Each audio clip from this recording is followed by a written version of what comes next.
काफ़ी दिन हो गए हैं आप लोग मेरे साथ ऑनलाइन वॉक के लिए नहीं गए ना। चलो आज फिर से वॉक के लिए चलते हैं। और आज जैसे ही हम घर से बाहर निकले हैं, बिल्कुल हमारे घर के सामने ही बैलगाड़ी। मुझे सुबह सुबह जब बैलगाड़ी देखती हूँ मुझे बड़ा अच्छा लगता है। ऐसा लगता है कि हाँ, आसपास गांव है और चारों तरफ वैसे भी हरियाली है जहाँ हम वॉक के लिए आते हैं। तो हम पार्क में आ चुके हैं। सारे पुराने जितने भी लोग मिलते हैं, रोज़ मिलते हैं, वही सब लोग हैं। कोई नया नहीं दिखता। और बाकी सब लोग रेगुलर आते हैं। और सुबह सुबह सबसे पहले हम लोग वॉक करते हैं, उसके बाद एक्सरसाइज करते हैं। लेकिन कभी कभी ऐसा लगता है चलो पहले एक्सरसाइज कर लेते हैं, क्योंकि यहाँ पर कुछ मेरी फ्रेंड्स भी मतलब दिख जाती हैं। तो फिर पहले उनसे बात हो गई, फिर हमने एक्सरसाइज कर ली, उसके बाद फिर हमने बाद में वॉक कर ली। वॉक कर रहे हैं, देखो बच्चे यहाँ पर सब एक्सरसाइज भी करते रहते हैं, रनिंग करते हैं। ये स्पोर्ट्स बच्चों ने ज्वाइन किया हुआ है ना, इसलिए फिटनेस के लिए।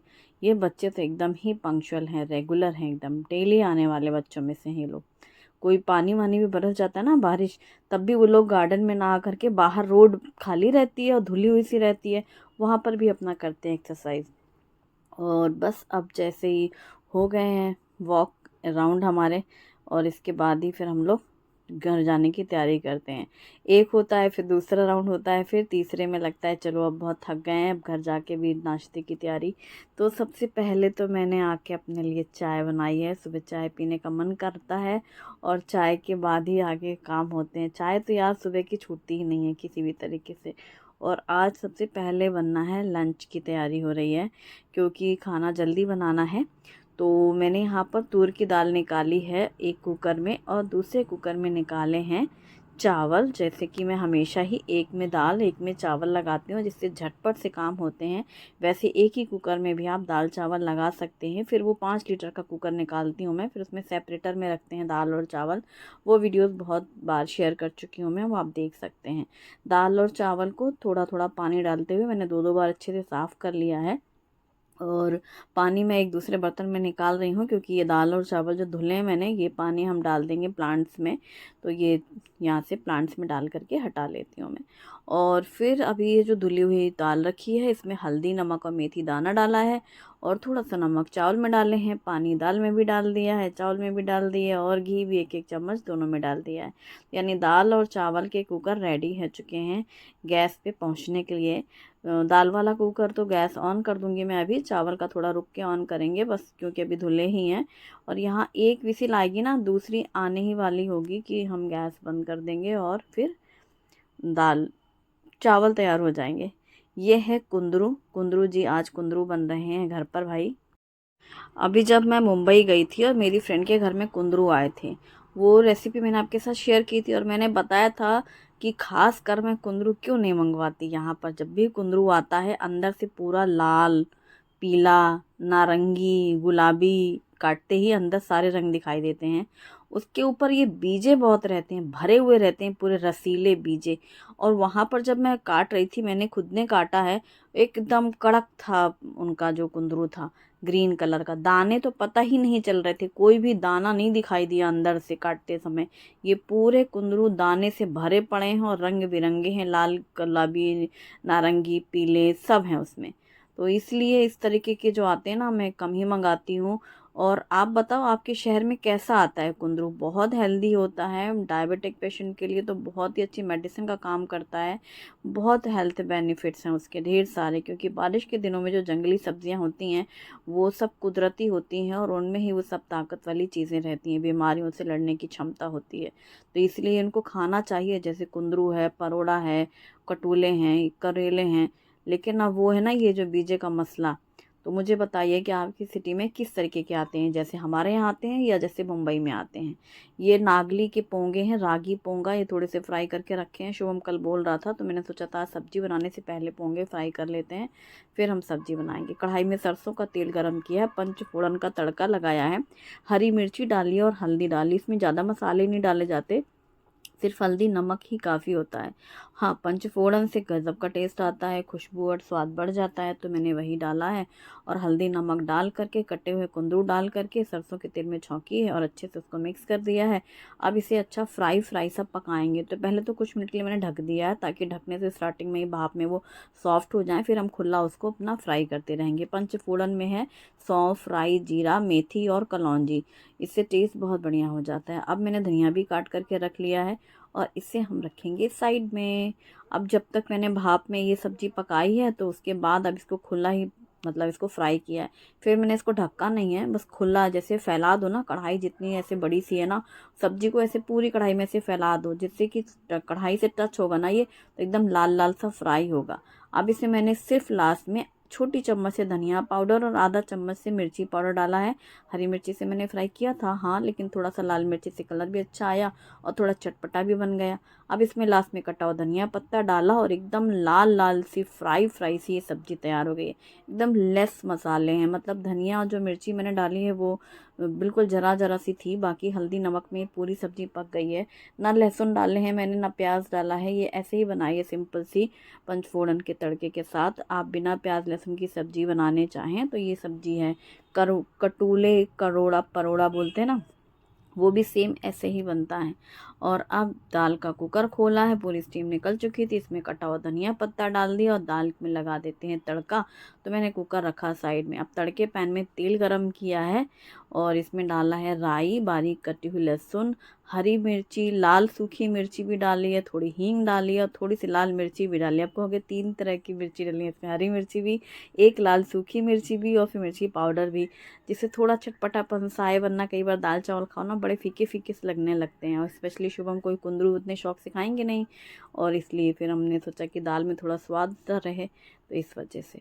और बस अब ये दाल और सब्जी तैयार और छोटू कुकर में चावल भी रेडी हैं, क्योंकि एक सीटी आई थी, मैंने गैस बंद कर दी थी। सब्जी मैंने चावल मैंने थोड़े देर से ऑन किए थे लेकिन कर लिए थे। जब तुअर की दाल का गैस बंद किया ना उसी समय फिर कुकर इसका चावल को ऑन कर दिया था।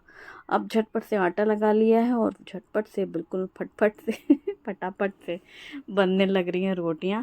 आटा अभी अभी गूथा है बिल्कुल लास्ट में ही, और बस मसल लिया उसको अच्छे से।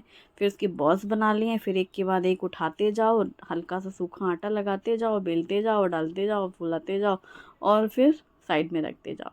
अच्छा देखो, मैं ज़्यादातर भिंडी, तोरई, कद्दू, लौकी और पालक, मेथी, है ना, ये 4-6 सब्जियों में रेगुलर, और करेले आते हैं। बैंगन आता है तो भरते के लिए आता है, सब्जी बच्चे जल्दी खाते नहीं। और ये जो परोड़ा है, ये जो क्या कुंदरू है ना, बीजे वाला मुझे टेस्टी नहीं लगता। इसी वजह से मैं ज़्यादा मतलब इस तरह की सब्जियां जो सब लोग नहीं खाएं घर में तो फिर कतराती हूँ उनसे। आज तो मैंने इसके काफ़ी मोटे मोटे वाले बीजे हटा रखे थे, फिर उसको फ्राई फ्राई सा छौंका था। पर सब्ज़ी खाने में बहुत टेस्टी थी, बहुत ज़्यादा वाली टेस्टी थी। बस बीजे ना होते तो और मज़ा आता, वो बीजे की वजह से अजीब सा टेस्ट हो जाता है। और रोटियां बन चुकी थी, उसमें घी डाल लगा दिया, और ये चावल बिल्कुल एक सीटी के बाद मैं गैस बंद कर देती हूँ। फिर पूरे भाप निकलने के बाद कुकर खोलती हूँ और फिर चावल एकदम खिला खिला बिखरा हुआ बनता है। और कुकर से हमेशा चावल बाहर निकाल लेना चाहिए किसी भी बर्तन में, या फिर आप चम्मच से एक बार उसको मिक्स कर दो, वरना वो जम सा जाता है कुकर में, वो तो बहुत ही बेकार लगता है जब ठंडा हो जाता है। तो इसलिए अगर आप मिक्स कर देंगे ना तो एकदम ठंडा होने के बाद भी खिला खिला रहेगा। और चलो जल्दी से लगाते हैं थाली। तो हमारी लंच थाली बहुत सिंपल सी है और सात्विक खाना जिसे कहेंगे, और दाल चावल और परोड़ा, इसकी कुंदरू की सब्ज़ी है और पोंगे हैं, कुछ कुरकुरा खाने में अच्छा लगता है, प्याज नींबू सैलेड में है। तो थाली तैयार गरम गरम, और फिर मैंने थाली परोस दी सबके लिए। खाना हो गया, फिर मेरा भी खाना हो गया, और लास्ट में फिर मैंने बर्तन धुल दिए। तो आज हमारा मतलब सुबह के नाश्ते में कुछ नहीं बना, ये वो डायरेक्ट खाना ही बनेगा, तो इसलिए फिर सारा काम जल्दी जल्दी करके निपटा लिए मैंने। अच्छा, ये काम करके बड़ा मज़ा आता है, सुबह का काम से फ्री हो गए ना फिर वो नहीं, क्योंकि नाश्ते में भी आधा टाइम लग जाता है, और फिर खाना बनाओ, और फिर वो शाम तुरंत चाय का टाइम जो होता है उसके बाद रात का सोचना शुरू कर दो। अगर सुबह सुबह जल्दी खाना बन जाता है ना तो हमें एक लंबा टाइम मिल जाता है कि अब हम क्या करें, ऐसा हो जाता है। और शाम बहुत प्यारी खूबसूरत सी थी, जैसे कि आजकल रहता है मौसम थोड़ा दोपहर में, लेकिन खूब भयंकर गर्म रहता है। शाम को मेरी चाय हो चुकी, 4 बजे वाला अलार्म बजता ही है, वो तो खैर परमानेंट है। और फिर शुभम को थोड़ा देर से लेना था दूध, क्योंकि उसे उस समय इच्छा नहीं हो रही थी। और फिर उसके दूध के लिए वही मैंने जो प्रोटीन पाउडर बनाया है ना, ये बहुत आराम है, बढ़िया, 1 बड़ा चम्मच डाल दिया 1 गिलास में, और दूध हल्का सा गुनगुना किया, मिक्स करके दे दिया। शुभम के लिए क्या बन रहा है, शुभम का फेवरेट बन रहा है ब्रेड रोल, जिसके लिए उबले हुए आलू मैश करके, बारीक कटा हुआ हरा धनिया, बारीक कटा हुआ प्याज, अदरक मिर्ची का पेस्ट, कसूरी मेथी, लाल मिर्ची पाउडर, जीरा पाउडर, थोड़े से जीरे भी डाले हैं और थोड़ी आमचूर पाउडर भी डाली है, थोड़ा मिर्ची पाउडर भी डाला है और हम इन सभी को अच्छे से मिक्स कर लेंगे। ये स्टफिंग बहुत ही बढ़िया लगती है, सैंडविच में बनाना हो या फिर ब्रेड रोल्स के लिए बनाना हो। और ब्रेड रोल के लिए एक बहुत अच्छी टिप होती है, कभी कोई किटी पार्टी है या फिर कुछ ऐसा है कि स्नैक्स के लिए आपको बनाना है, तो आप सुबह में आलू उबाल के रख दो और शाम को बस इस तरीके से प्रिपरेशन तैयार कर दो। पूरे मिक्सचर तैयार हो गए। अब जैसे कि आपको ब्रेड रोल बनाने हैं तो उतने आलू के जो लड्डू बना के रखे हैं वो ले लेंगे बॉल्स। एक बर्तन में लेंगे पानी और अभी ब्रेड स्लाइस निकालेंगे और ब्रेड स्लाइस को क्या करेंगे, पानी में डिप कर लेंगे और अच्छे से प्रेस करके निचोड़ लेंगे। और जब पानी पूरा निचोड़ जाएगा, एकदम ड्राई हो जाएगी ब्रेड, तो फिर इसमें डाल देंगे ये बॉल्स। थोड़ी बड़ी साइज़ की ब्रेड है ना तो बहुत ही बढ़िया अच्छे से रैप हो जाता है वो, लेकिन कभी कभी छोटी होती है और बाहर की वो जो ब्राउन कलर जो रहती है ना वो फिर निकलने लग जाती है, तो इसलिए थोड़ा छोटा कर लें। जितनी ब्रेड की स्लाइस हो उसके अकॉर्डिंग ही आप बॉल्स बनाओ आलू का, और फिर इस तरीके से उसको पूरा रोल कर दो। तो ये बन जाते हैं लड्डू, और यानी कि ब्रेड लड्डू। और ये ब्रेड रोल्स बहुत ज़्यादा टेस्टी लगती हैं और इसके लिए एक बहुत अच्छी टिप है जो मैं आपको बताने वाली हूँ। और ये टिप बहुत यूज़फुल है, बहुत असर करती है, मैं खुद कई बार देख चुकी हूँ ऐसा करके। तो जब आप ब्रेड गीली करते हैं और आलू का मसाला इसमें फिल करते हैं, फिर आप अच्छे से पकड़ के निचोड़ लेते हैं। उसके बाद जितने भी आपको ब्रेड के बनाने हैं ना रोल्स, उतने रोल्स रेडी कर लो और फिर इनको आप फ्रिज में रख दो। फ्रिज में रख दो अच्छा खासा आधा एक घंटे के लिए। जब ये अच्छे ठंडे हो जाएंगे, जब आप इनको फ्राई करेंगे तो क्या होगा, फ्राई करने के बाद ये ऑयल कम सोक करेंगे और बहुत ही ज़्यादा क्रिस्पी बनेंगे, बहुत क्रिस्पी बनेंगे, करारे भी होंगे, ऑयल भी कम सोक किया होगा। और ये आपको रिज़ल्ट ज़रूर देखने को मिलेगा जब भी आप ट्राई करेंगे। तो जितनी देर हमने उनको फ्रिज में पहुंचाया, कपड़े धुले थे सब वो फैलाए बालकनी में, जो थोड़े बहुत सिंक में बर्तन पड़े थे वो सारे निपटाए, क्योंकि थोड़ा सा खाना बचा हुआ है लंच का, तो मुझे वही खाना है। और हस्बैंड की ड्यूटी बाहर है और शुभम के लिए मैंने ब्रेड रोल्स बना दिए हैं। तो ये ऐसा चलता रहता है, कभी लंच टाइम पे रसोई में कुछ थोड़ी बहुत ऐसी चीज़ें बच जाती हैं। अच्छा, सबके हिसाब से नहीं बचता है कि भाई सब लोग पूरा खा लें, थोड़ा सा बचा हुआ है तो मेरे किस लिए हो जाएगा। और शुभम के बन गए हैं ब्रेड रोल्स। उनके पापा खाना खा के जो गए हैं ड्यूटी में तो गए ही हैं, फिर फ़ोन आ गया कि आज ड्यूटी उनको बाहर है तो बाहर चले गए। तो फिर क्या है, यही शॉर्टकट चलते हैं। अब ये वो जो लंच टाइम का खाना नहीं होता है तो फिर कुछ खिचड़ी पुलाव तहरी बनती हैं हम और शुभम जब होते हैं। तो अब चूँकि एक कैंडिडेट के लिए खाना है, दूसरे के लिए ऐसे शॉर्टकट वाले आइटम बनाने हैं, तो बच्चे खुश हो जाते हैं। और काफ़ी दिन हो भी गए थे नहीं बने थे शुभम के ब्रेड रोल्स, तो फिर आज शुभम के लिए ब्रेड रोल्स भी बन गए हैं। शुभम को मज़ा आ गया है। तो ये जो हमने फ्रिज में रखा ना, इससे एकदम क्रिस्पी हो जाते हैं ये करारे करारे से, और केचप के साथ बहुत मज़ा आता है खाने में बच्चों को। और ये देखो अंदर से आलू का मसाला है, और आलू का मसाला एकदम मतलब लेस विदाउट ऑयल है ना, और बाहर से उसको फ्राई कर दिया, शुभम को बजाया, खुश है ना। तो ये टिप ज़रूर आप ट्राई करना। अक्सर ये चीज़ होती है, बल्कि कुछ लोग तो मैंने सुना है पूरी तक बेल बेल के रख लेते हैं फिर बाद में फ्राई करते हैं, पर मैंने नहीं ट्राई किया।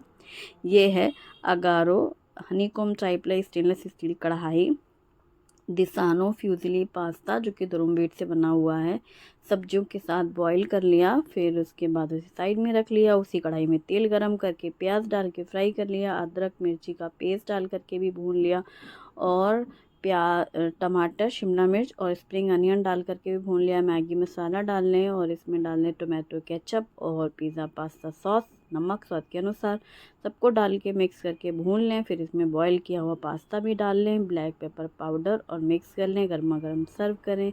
वीडियो पसंद आए तो लाइक करें, अपनी फैमिली फ्रेंड्स के साथ भी शेयर करें। थैंक